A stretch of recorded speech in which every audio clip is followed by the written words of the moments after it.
Al pueblo trabajador, vaya pues mi criolla canción, candombe, tango, milongón, por nuestra liberación, pa' construir bien de abajo una nueva y gloriosa nación. Unámonos codo con codo por un futuro mejor.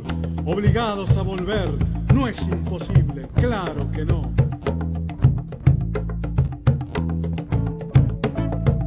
Obligados a volver en el 2023, levantando las banderas que no debieron caer. Que 20 años no es nada, eso decía Gardel allá por el 2003. Néstor ya lo supo hacer, obligados a volver.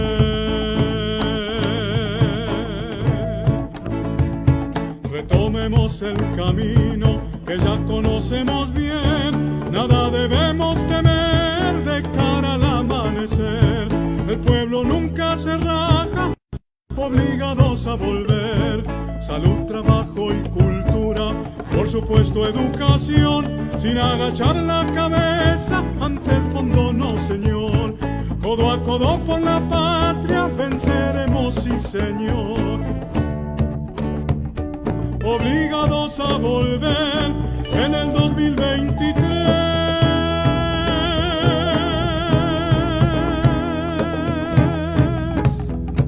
Con el pueblo por delante sabemos lo que hay que hacer.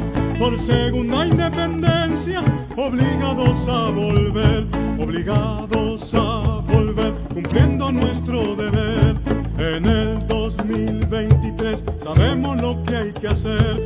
Al ritmo de este candombe, con alegría y con fe, todo el pueblo de la mano, obligados a volver, obligados a volver, obligados a volver, obligados a volver, obligados a volver, volver, a volver.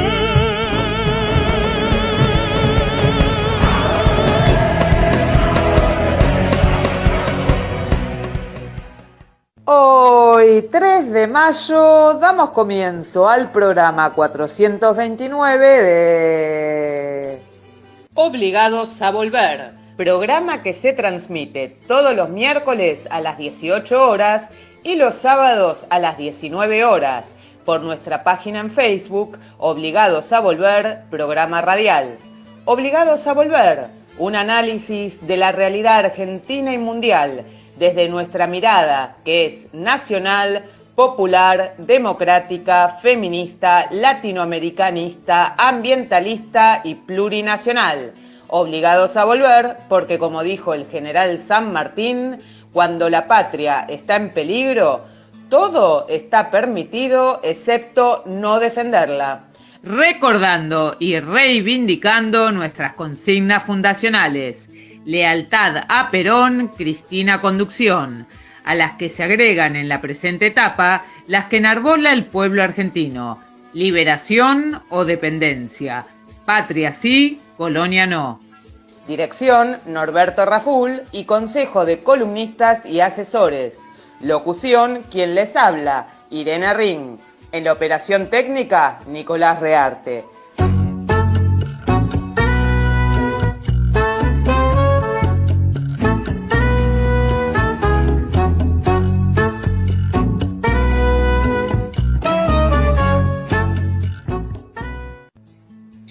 El pasado domingo 30 se celebraron en Paraguay elecciones generales.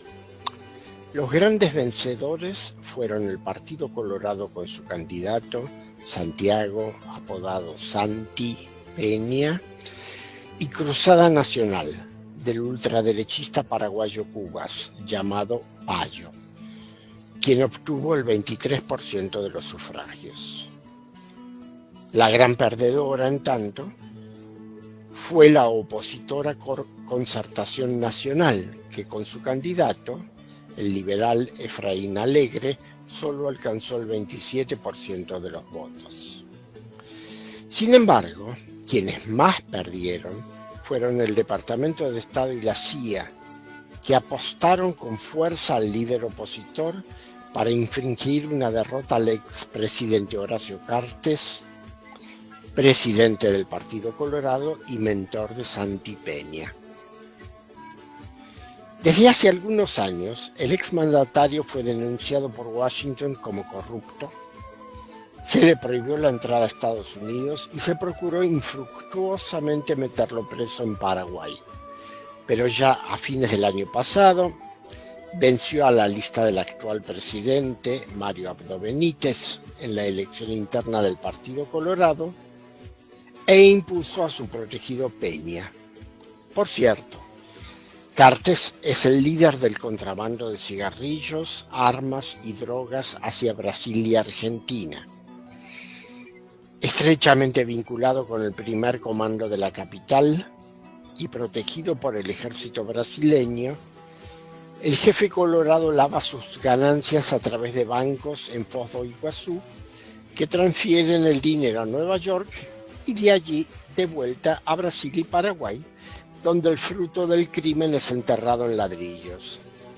No obstante, el pueblo colorado lo quiere y apoya por sus obras y dádivas. La identidad colorada es un sucedáneo de la devaluada identidad paraguaya y Cartes sabe ponerla en escena.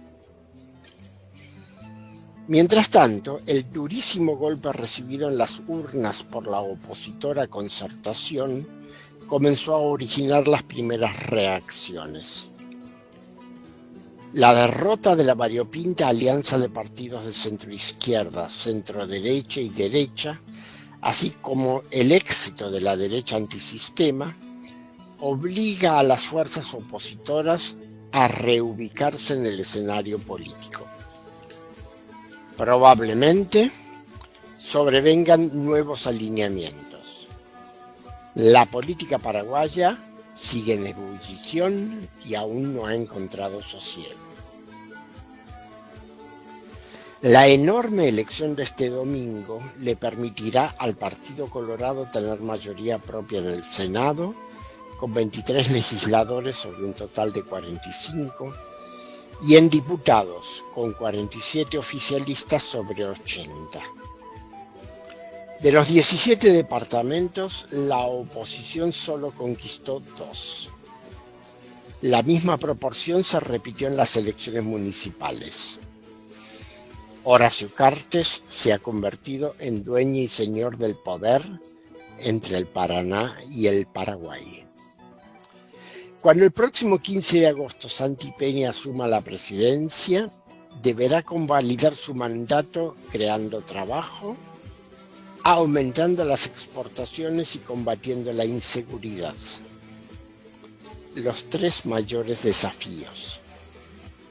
Pero también será medido por su comportamiento en 3 áreas conflictivas de las relaciones exteriores de su país. El gobierno Mario Abdo acordó hace pocos meses con Estados Unidos que el cuerpo de ingenieros del US Army se haga cargo de la infraestructura de navegación del río Paraguay. Esta entrega de soberanía, que también afecta a Argentina, debe ser convalidada por el Congreso. Habrá que ver hasta qué punto los colorados, liderados por Cartes, toleran la masiva injerencia de la potencia que quiere meterlo preso. El segundo gran tema exterior en la agenda del Nobel mandatario será la renegociación del Tratado de Itaipú. En vigencia desde 1973, el acuerdo que regula la distribución de la electricidad que produce la gigantesca represa sobre el Alto Paraná debe ser prorrogado por otro medio siglo. Y en Paraguay hay muchas voces que reclaman un sustancial aumento en la cantidad de energía que el país recibe de la central, así como mejores precios. Es un tema delicado porque afecta la sensibilidad nacional de los paraguayos y el joven presidente se juega su prestigio en esta difícil negociación. Finalmente, el tercer reto diplomático que el nuevo gobierno debe encarar afecta a toda la región. Paraguay es el único país del continente que todavía reconoce a Taiwán como representante de China. Por el aeropuerto de Hernandarias, cerca de Ciudad del Este, entran ingentes volúmenes de artículos electrónicos y electrodomésticos, armas y materiales de seguridad transportados por los taiwaneses. Los empresarios paraguayos los venden en el emporio a orillas del Alto Paraná o los contrabandean a Brasil y Argentina. Por eso hay tanto interés en mantener las relaciones con la isla secesionista de China. Sin embargo, la presión de Pekín aumenta. La Cancillería china ha dejado en claro que pretende cerrar acuerdos con el Mercosur como un todo, no con sus miembros por separado. Para ello, necesita que Paraguay rompa con Taiwán y reconozca a la República Popular como única representante del pueblo chino. Argentina, Brasil y Uruguay acompañan esta presión. Si el futuro presidente paraguayo da la prioridad a los intereses de los comerciantes importadores y contrabandistas o a la necesidad de su país de integrarse en el contexto regional y mundial.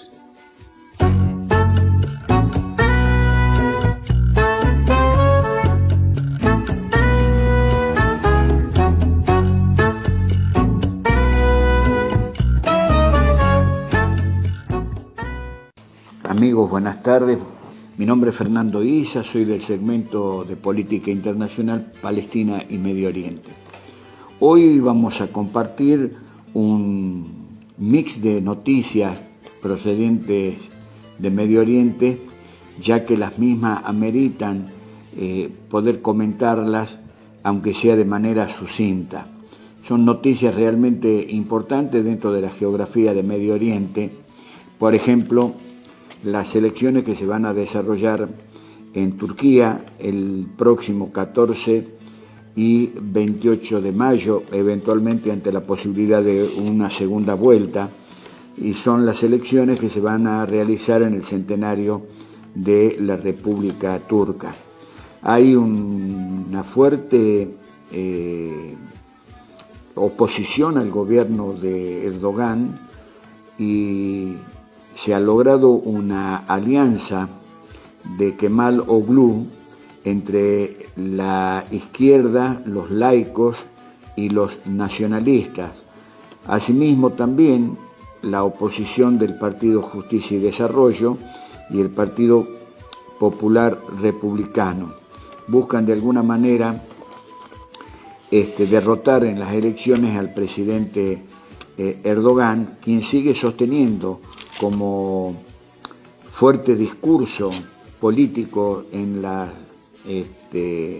elecciones venideras los logros que su gobierno ha logrado en toda su gestión. Otro capítulo aparte nos ocupa Sudán. Continúan los enfrentamientos entre el ejército liderado por el general Abdel Fattah al-Burhan y el grupo paramilitar FARC encabezado también por el oficial del mismo rango Mohammad Hamdan Dagalo, alias Hemedti. Es el segundo golpe de Estado en menos de 2 años que se produce en esta República de Sudán, un país dividido en Sudán del Norte y en Sudán del Sur. En este país se ha dado un movimiento importante de ciudadanos de distintas nacionalidades que escapaban con anuencia de los grupos enfrentados y las Naciones Unidas para que esos ciudadanos pudieran emigrar del país.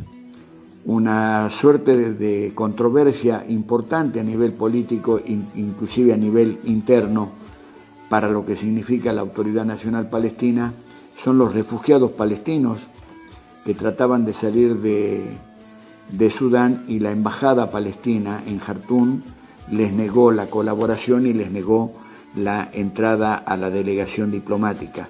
Felizmente, el embajador de Argelia, en un acto más de este país de fraternidad, de solidaridad y fundamentalmente de compasión, abrió las puertas de la embajada argelina en Jartum y permitió el transporte de estos refugiados palestinos que trataban de salir de Sudán. El Líbano vuelve a ser noticia, importante por cierto, por los acuerdos políticos que logró con el gobierno sirio. El Líbano devuelve a 500.000 desplazados sirios a sus hogares tras llegar a acuerdo con las autoridades de Damasco, recordó el expresidente libanés Michel Aoun. El país, sostuvo Aoun, dice, el país destructor de Siria y financiador de la guerra contra esa nación, debe reconstruirla. A buen entendedor, pocas palabras. Vamos a encontrar un solo país que es el que actúa como gendarme del planeta y la coalición que lo acompaña siempre en la depredación de los estados y de los pueblos. En Arabia Saudita cifran un total de 4.879 personas que habrían abandonado Sudán usando los mecanismos ofrecidos por Riad. El Ministerio de Relaciones Exteriores de Arabia Saudita anunció este sábado el arribo al puerto de Jeddah, a orilla del Mar Rojo, de un barco con casi 1.900 evacuados procedentes de Sudán, en lo que se considera el fin de la mayor evacuación desde el 15 de abril último, cuando estalló el conflicto en el país africano. Siria, nuevamente, noticia por los ataques de la entidad colonial israelí. El presidente sirio Bashar al-Assad denunció un nuevo ataque al aeropuerto internacional de Alepo, el segundo aeropuerto de importancia en Siria, y recordemos, como ya lo hemos compartido en programas anteriores, que ante el ataque al aeropuerto internacional de Damasco y la periferia en 2 o 3 oportunidades desde la mitad del año 2022 hasta los primeros meses de este año, el aeropuerto de Damasco fue cerrado y el que operaba con los vuelos internacionales y con los vuelos internos era el aeropuerto de Alepo, que es la segunda ciudad en importancia de Siria, y también el aeropuerto internacional de Homs. Algo que no se entiende en este statu quo que existe desde 1967 a la fecha entre Siria y el enclave colonial israelí. En otra mirada, el presidente Bashar al-Assad pide el fin del uso del dólar, y esto lo declaró cuando recibió el sábado pasado al enviado especial del gobierno chino para Asia Occidental. Cai Jun afirmó que la guerra entre el Occidente, encabezado por los Estados Unidos y los países soberanos, es principalmente económica, y dijo que es necesario deshacerse de los grilletes de comercial en el dólar estadounidense para reemplazarlo con el yuan. Algo parecido estamos proponiendo desde esta región del mundo, entre la Argentina, el recientemente reelegido presidente Lula da Silva de Brasil, y parece ser de que los países que siguen luchando por su independencia, por su autodeterminación y fundamentalmente también, ¿por qué no decirlo?, por su autonomía y su libertad económica, están haciéndose eco de este reemplazo de la moneda imperial. Y por último, ya para ir terminando, el enclave colonial israelí, a través del canal israelí Can 11, indicó que la principal causa de muerte dentro de las filas del ejército ocupante es el suicidio. Al menos 3 soldados del ejército de Israel han cometido suicidio durante este mes de abril. Han informado diversos medios de comunicación israelíes. El viernes pasado, un soldado israelí ha sido encontrado muerto en una base en el sur de la Palestina ocupada, lo que se considera el segundo caso de suicidio entre las filas de las fuerzas israelíes durante esta semana. El suicidio, reitero, sigue siendo la principal causa de muerte dentro de las filas del ejército israelí en situaciones que no son de combate. Aunque las cifras varían de un año a otro, el número de suicidios ha aumentado en los últimos años, lo que ha llevado a preocupaciones sobre la salud mental y el bienestar de los soldados israelíes. En el 2022, 14 soldados israelíes se suicidaron mientras estaban en servicio, un número que es el más alto en 5 años, según el periódico israelí Yediot Aharonot. Siguen las protestas en Tel Aviv. Los participantes de una marcha masiva encendieron antorchas y pancartas con mensajes como "La historia tiene sus ojos puestos en ti" y "apenas estamos iniciando". Esto en un intento de corte de una importante autonomía de los territorios palestinos ocupados que se conoce como el enclave colonial israelí. Los manifestantes israelíes denunciaron que la polémica reforma al sistema de revisiones y balances y concentra la autoridad en manos de Netanyahu y sus aliados extremistas. Esto ha sido todo por hoy, amigos, como siempre, agradeciendo a las compañeras y compañeros de Obligados a Volver. Gracias y buena semana.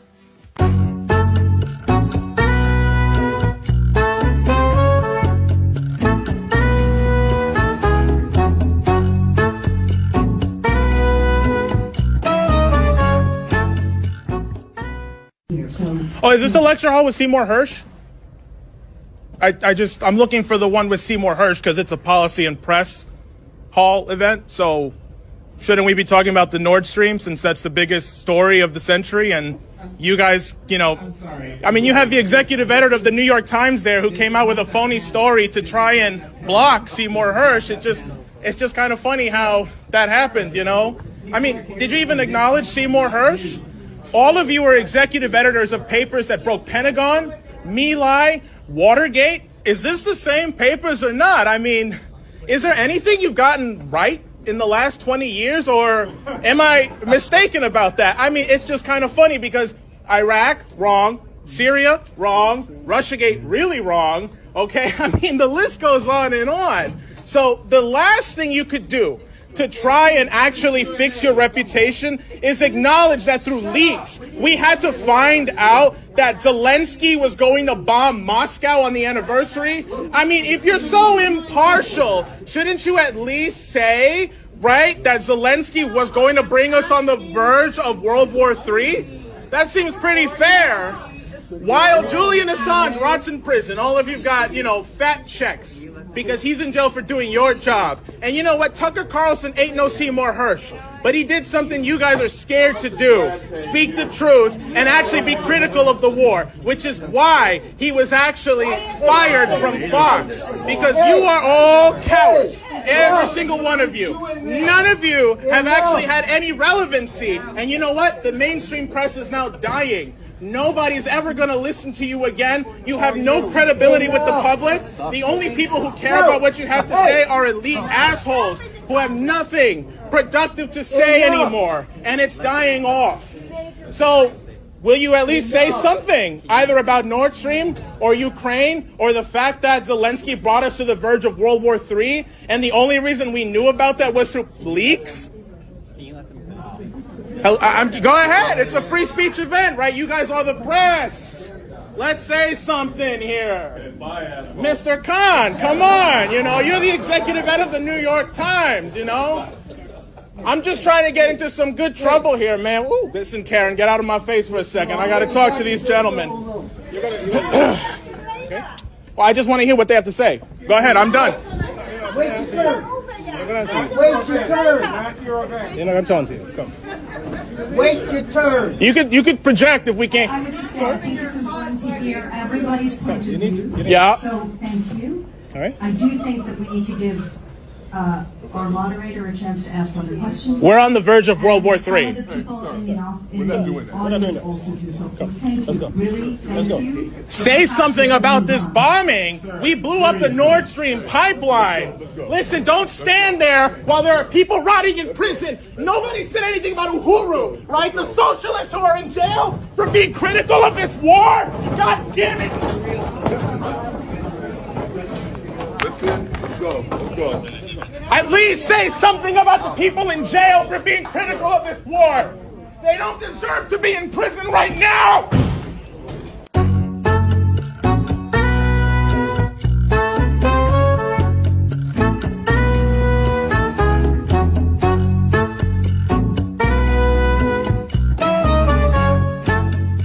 Obligados a Volver se solidariza con Milagros Sala, injustamente detenida desde enero de 2016, y con todos los demás detenidos y perseguidos por el régimen macrista y sus cómplices del sistema judicial, por la pronta liberación de los presos políticos.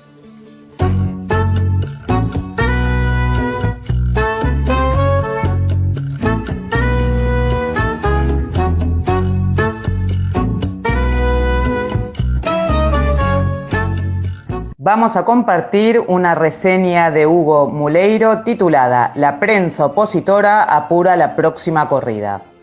Una tregua cambiaria de 2 semanas como máximo le conceden los medios opositores a Sergio Massa, y siempre que avance hacia la obtención de concesiones del Fondo Monetario Internacional para fortalecer reservas, en un despliegue que apenas disimula el disgusto porque el ministro pudo atemperar transitoriamente la corrida. Un redactor de Clarín, de apellido Vaca, casi que anuncia el día de la próxima ofensiva al ligarla a la difusión del índice inflacionario de abril, luego de que este diario, siempre en tándem con La Nación, hizo notar el costo de las maniobras oficiales para frenar la escalada del dólar de la semana pasada. Las operaciones en este tema conviven con una suerte de proscripción mediática de Cristina Kirchner, relativamente sutil. Si se publicaron coberturas de su intervención del jueves 27 en La Plata, qué remedio, pero todas ocultaron los contenidos más profundos referidos a la concentración económica, la caída de los ingresos populares y la desigualdad del sistema impositivo. Es llamativa la virulencia con la que el ex jefe de redacción de Clarín, Kirschbaum, quien suele posar de atildado y reflexivo, trató el domingo a la vicepresidenta, rozando el lenguaje cloacal que le suele permitir a otros comentaristas como Bonelli y Roa. Tosco remedo de disertación académica, vulgar charla política, pretendidas dotes de actriz, son algunas de las líneas más furiosas en la que el ultraderechista Milei es definido como personaje hecho a medida para la diatriba de Cristina. Como si debiéramos olvidar que el siniestro dirigente fue incrustado en el sistema político nacional por los reiterados e interminables espacios que le cedieron los medios del Grupo Clarín y La Nación. Además de censurar los contenidos medulares, la andanada habitual contra la vicepresidenta fue organizada para decir que, visto que pareció confirmar que no será candidata, busca que sea su dedo lo que resuelva las postulaciones del Frente Todos en las PASO. ¿A quién apuntará el dedo de Cristina?, acompaña Infobae en un título del lunes. Van der Koy, de Clarín, apuntala esta línea diciendo que Massa, como aliado de ella, aspira a una interna en la que compita con unos precandidatos fáciles, vulnerables. Descripciones del Frente Todo como cáscara vacía y en medio de un bajón total, como publicó La Nata el sábado, conviven con advertencias al macrismo. Kirschbaum y Van der Koy se congratularon por la foto tras la reunión entre Macri, Bullrich, Larreta y Vidal, aunque dijeron que llegó con demora porque la alianza derechista está desdibujada por sus peleas internas. También Fernández Díaz, de La Nación, lanzó reproches enérgicos porque venía en babia. En una expresa toma de posición en la interna propia, el columnista critica al alcalde Rodríguez Larreta por su relativa cercanía al gobierno nacional en el peor momento de la pandemia. En cambio, elogia el coraje de Bullrich, aunque le avisa tiene que esforzarse más. A la vez, otra operación con ramificaciones internacionales recae sobre el territorio argentino. Clarín, La Nación e Infobae intensificaron títulos y despliegues en torno de la llegada del Calafate de un avión ruso con un banquero, su familia y allegados. Los artículos reconocen que Andrei Kostin y sus acompañantes hicieron una visita turística. Sin embargo, dedicaron varios artículos desde el miércoles a describir el alto costo del viaje, que ciertamente demandó mucho más dinero que el necesario para llevar a figuras del PRO, jueces y fiscales a pasar unos lindos días en Lago Escondido con capos de Clarín, salvo pagos extras que no se hayan conocido hasta hoy. La cobertura viene con todos los condimentos de manual: avión sospechoso, viaje misterioso, singular, llamativo, etc. Bueno, hasta aquí compartimos la reseña de Hugo Muleiro. Hasta la próxima. Chau, chau.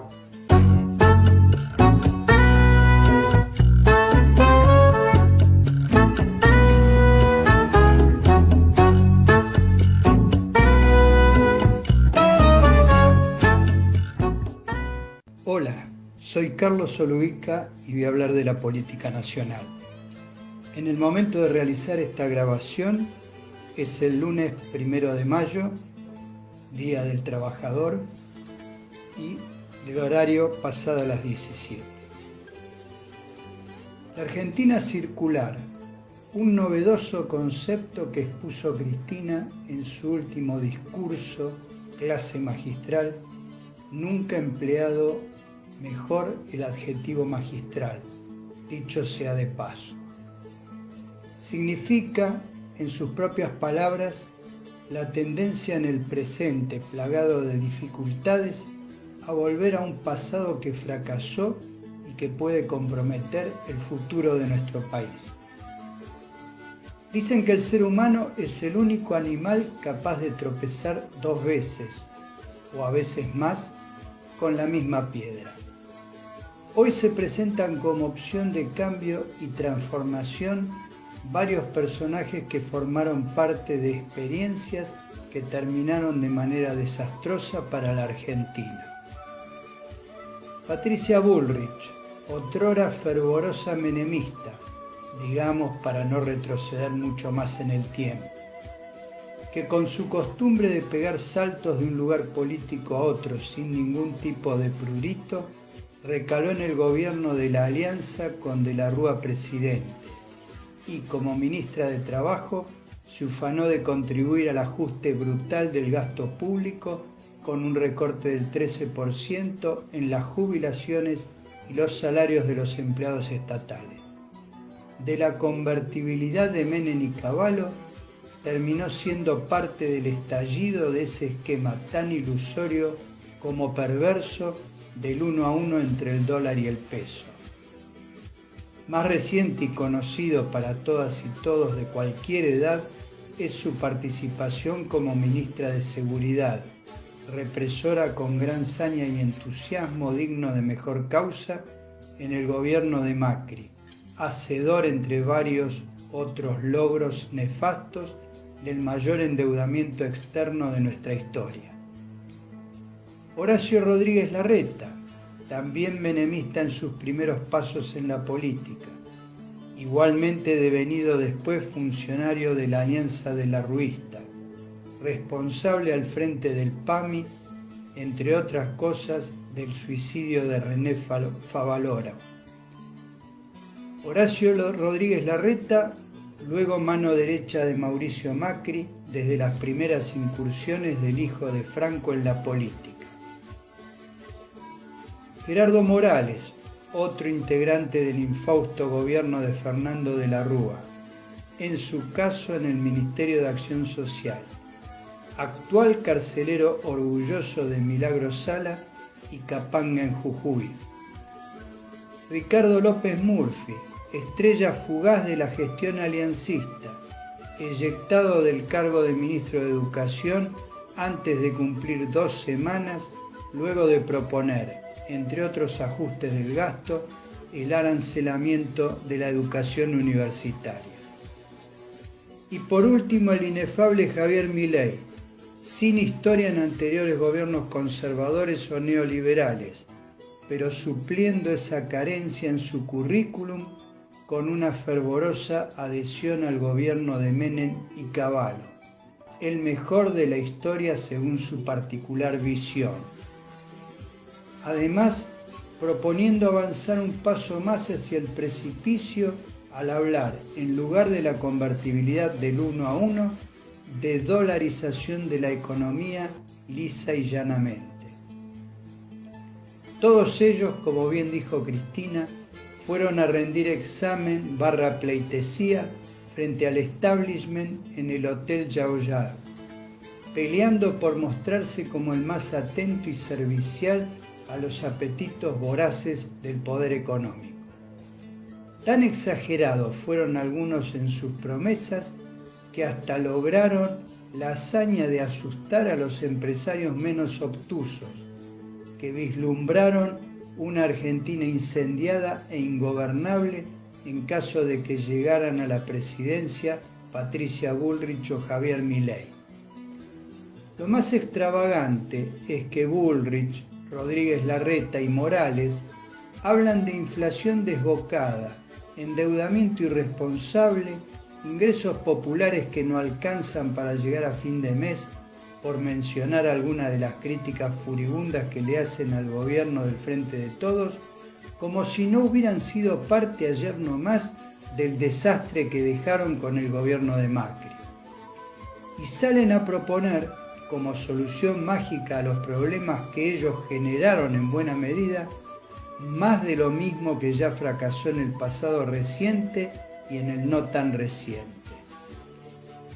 El desafío para el Frente de Todos es salir a explicar al pueblo lo que le espera si gana uno de estos personajes y convencer, sobre todo a los más jóvenes que no vivieron algunas de esas experiencias ruinosas, que la salida no es la que proponen ellos, porque todo iría para mucho peor. En ese desafío, y frente al insistente cántico que la quiere nuevamente presidenta, Cristina dejó planteada la necesidad de formular un programa de gobierno para que las decisiones en una eventual nueva gestión de nuestro espacio político no queden al arbitrio de una sola persona. Es evidentemente lo que nos faltó en 2019 y lo que generó, más allá de factores externos y climáticos muy adversos, los cortocircuitos dentro del Frente de Todos y la dificultad para cumplir con las promesas de campaña. Un programa de gobierno, además, para recuperar la mística y volver a entusiasmar a las mayorías populares. Un fuerte abrazo para todas y todos.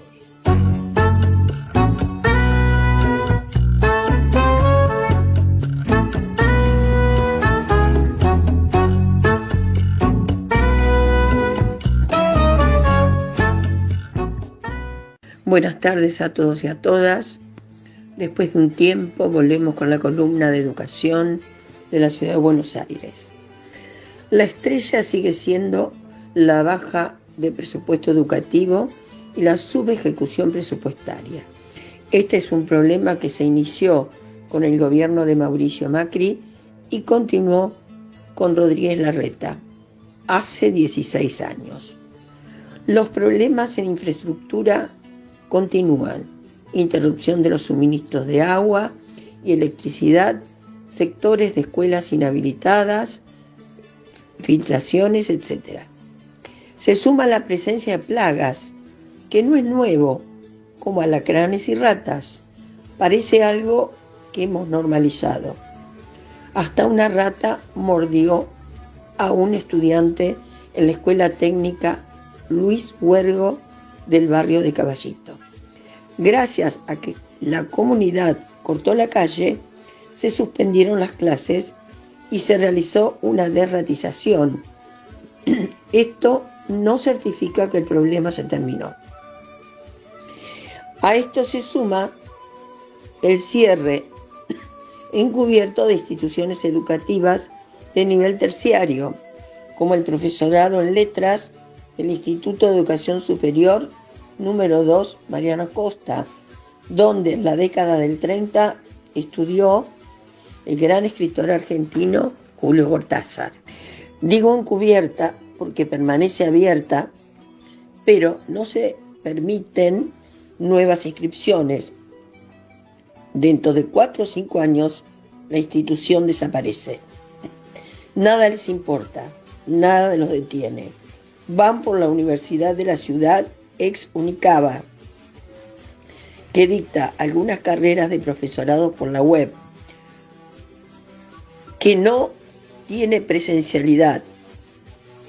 Desconocemos la calidad de la enseñanza, donde la formación reduce cantidad de horas de cátedra frente a los profesorados históricos y elimina algunas materias de formación como la ESI. Por supuesto que el rector que dirige la institución lo hace con una estructura verticalista. Incluso los docentes son designados desde el rectorado y por quienes lo acompañan. Esto es una catástrofe educativa y van socavando la permanencia y la continuidad de los profesorados centenarios. Doy otro ejemplo. Los docentes y estudiantes del Instituto de Educación Superior Normal 1, Alicia Moró de Justo, tuvieron una reunión con los representantes del gobierno de Larreta y de la ministra Acuña. Solicitaron un ascensor para aquellos estudiantes, docentes y personal de maestranza que no puede desplazarse por problemas de discapacidad motora. La respuesta fue que se colocaría cuando todo el profesorado se trasladara a otro inmueble. Queda claro que sería importante que la institución dejara el inmueble para ponerlo a la venta, ubicado en Ayacucho y Córdoba, de una belleza enorme. La otra situación a destacar es la grave problemática de las escuelas primarias y medias por falta de docentes, o bien porque el Ministerio de Educación limita la designación de docentes. En las escuelas primarias privadas y públicas faltan hoy más de 100 vacantes de maestros para desempeñarse frente a alumnos y alumnas. ¿Por qué ocurre esto? A pesar de los dichos de la ministra Acuña, que los docentes son fracasados, viejos y solo hacen política, debo decir que esta situación de falta de docentes tiene que ver con el cambio de plan entre el 2009 y 2010 para el nivel primario, sin pensar de qué forma los y las estudiantes iban a atravesar la carrera docente. Deben asistir a los profesorados en los turnos mañana, tarde y a veces por la noche. ¿Cuándo podrían trabajar? ¿Se puede vivir sin trabajar durante 4 o 5 años para recibirse de maestros y luego percibir sueldos miserables? El desgranamiento en los profesorados es del 50%. Esta es la realidad. En cuanto a los docentes de nivel medio, hace muchos años que no hay profesores de ciertas materias, especialmente de las exactas e idiomas extranjeros. Esto se ha agudizado en estos momentos. Las causas son diversas, pero a lo largo del neoliberalismo nunca se trató de incentivar estas carreras. A esto se suma que hay un vaciamiento del nivel medio de las escuelas públicas en beneficio de las escuelas privadas. Desde el Ministerio de Educación no designan docentes por actos públicos y después que se jubila un docente o por licencia pasan meses y hay casos hasta 6 meses donde los estudiantes no tienen clases de materias como educación cívica, geografía, historia, etc. Los y las alumnas días enteros van a la escuela sin tener un profesor para su formación. En síntesis, la educación en la ciudad de Buenos Aires es una catástrofe. Los y las docentes que llegan a la posibilidad de jubilarse, de inmediato se van del sistema. Es imposible sostener este desastre que lleva 16 años de deterioro frente a un jefe de gobierno, Rodríguez Larreta, que se vanagloria de la calidad de la educación en la ciudad de Buenos Aires y valoriza solo la secundaria del futuro, cuyo objetivo es formar estudiantes para el mercado. Hoy a los estudiantes les cuesta enormemente ingresar a la universidad. Pensar que esta propuesta la quiere llevar a la nación, mientras la ministra de Educación, la peor de la democracia, se postula para jefa de gobierno de la Ciudad de Buenos Aires. Concluyo, debemos saber que todo lo que nos transmite Larreta y el neoliberalismo es solo marketing.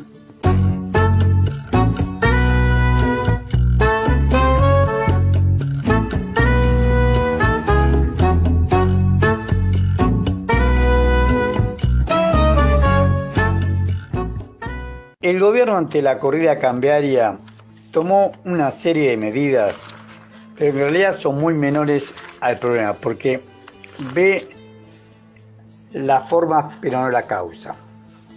La primera medida que tomó el gobierno, que fue la más importante, fue haber destrabado el acuerdo con China, que utilizar parte de las reservas internacionales que tenemos en yuanes, en moneda china, pero equivalente a casi 19.000 millones de dólares. En las reservas brutas del Banco Central hay casi 19.000 millones de dólares en yuanes. Ahí el gobierno dijo que va a utilizar, nosotros tenemos un déficit comercial, con Chile el año pasado fue de 9.000 millones de dólares, el déficit comercial con China, utilizar una parte de esto, el gobierno dijo en este mes de mayo 1.040 millones de dólares, eso no limita a que otro mes se pueda volver a usarlo, 1.000 en yuanes, utilizar yuanes por 1.040 millones de dólares para pagar el déficit que tenemos con China, cual importamos más que los bienes que le exportamos. Esa es la medida más importante. Pero después las otras tres medidas dejan mucho que desear. Por un lado, sube fuertemente la tasa de interés. Subió la tasa de interés de la LELIQ, la llevó al 91% anual. Esa es una tasa efectiva del 140,4% anual. Llevó la tasa de la LELIQ, que se renuevan cada 7 días, a una tasa nominal del 91% anual. Hace un mes atrás estaba a 78% anual. La llevó a 91% anual, que es una tasa efectiva del 140,4% anual. Una barbaridad. Con esto va a implicar, va a ser más caro el financiamiento de las tarjetas de crédito para el consumo, de los créditos para gastos de trabajo o lo que se llama generalmente capital del trabajo para las empresas. Todo se va a encarecer, una medida totalmente desacertada y en contra del nivel de actividad. La tercera medida que vino haciendo fue salir a vender títulos del Tesoro del Banco Central. El Banco Central se calcula que tiene unos 13.500 millones de dólares en títulos del Tesoro del Banco Central a valor nominal, y que dice la lámina de 600 dólares y la está vendiendo en el mercado a menos de 25 dólares. Había que ver cuánto vende de esto y cuál es el efecto real de hacer esta jugada. Y la cuarta medida es una medida que tiene dos fases.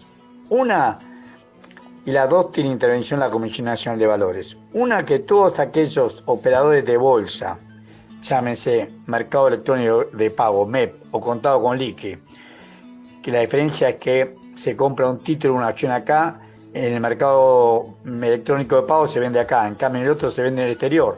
El problema es que se compra una acción, por ejemplo, un título por $1 y se lo vende afuera por 50 centavos de dólar. Lo que esto implica el contado con liqui, que es exactamente el doble que el valor oficial. Lo compras $1 a valor oficial, está vendiendo afuera a 50 centavos de dólar para que te paguen en dólares. Entonces ese tipo de cambio te da 460 pesos. En vez de darte 230, te da 460 pesos. Pero más allá de esto, que es totalmente inequitativo y propicia la fuga de capitales, le dice a todos ellos que quieren operar en dólar MEP o en dólar contado con el liqui que no pueden tomar caución, no pueden tomar un crédito para hacer esto, no pueden especular tomando un crédito, o sea, tomar un préstamo para poder comprar esto, lo tienen que hacer con dinero genuino. No pueden caucionar ni títulos ni acciones.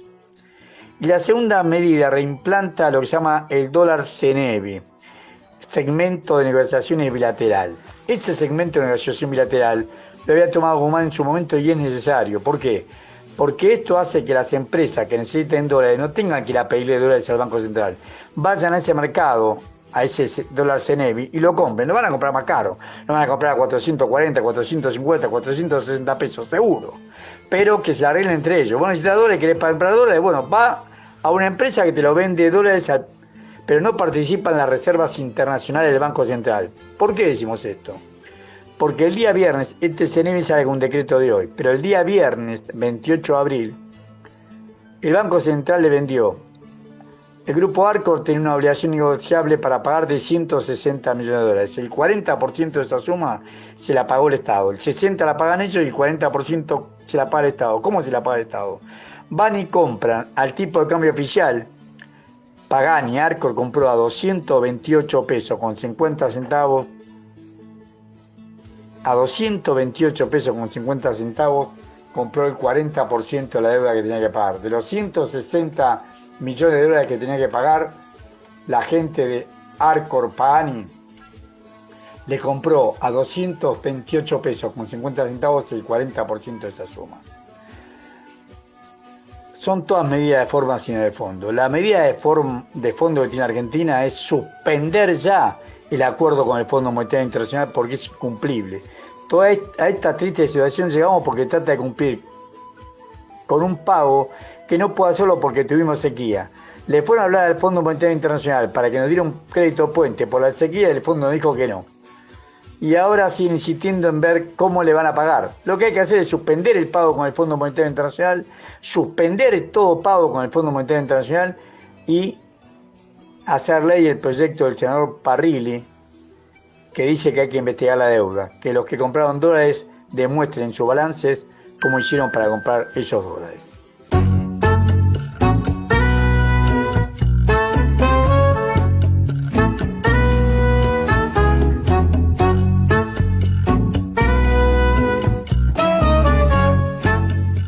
Se nos está terminando el programa. Agradecemos a nuestro operador Nicolás Rearte por su trabajo que nos permite salir al aire, a todos les oyentes por su atención, especialmente a los que ponen me gusta en nuestras páginas de Facebook. Antes de despedirnos, les recordamos que nuestro programa de radio, Obligados a Volver, se transmite todos los miércoles a las 18 horas y sábados a las 19 horas.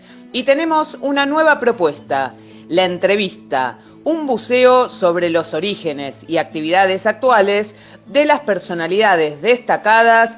Este fue otro programa de Obligados a Volver, emitido desde nuestra página en Facebook, Obligados a Volver, programa radial.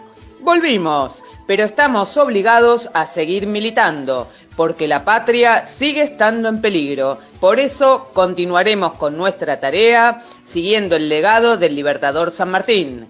Cuando la patria está en peligro, todo está permitido excepto no defenderla. Recordando y reivindicando nuestras consignas fundacionales. Lealtad a Perón, Cristina Conducción.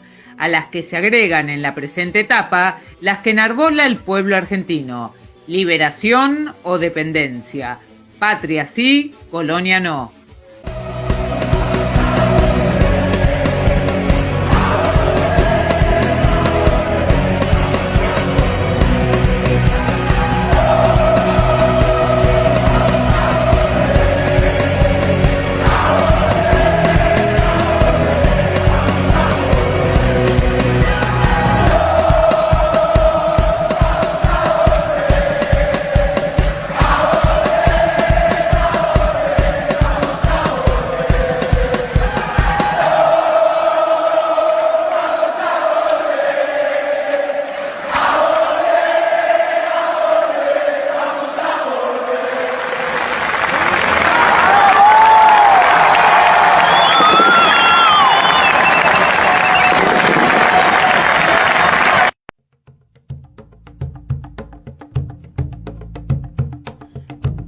pueblo trabajador, vaya pues mi criolla canción, candombe, tango, milongón, por nuestra liberación, pa' construir bien de abajo una nueva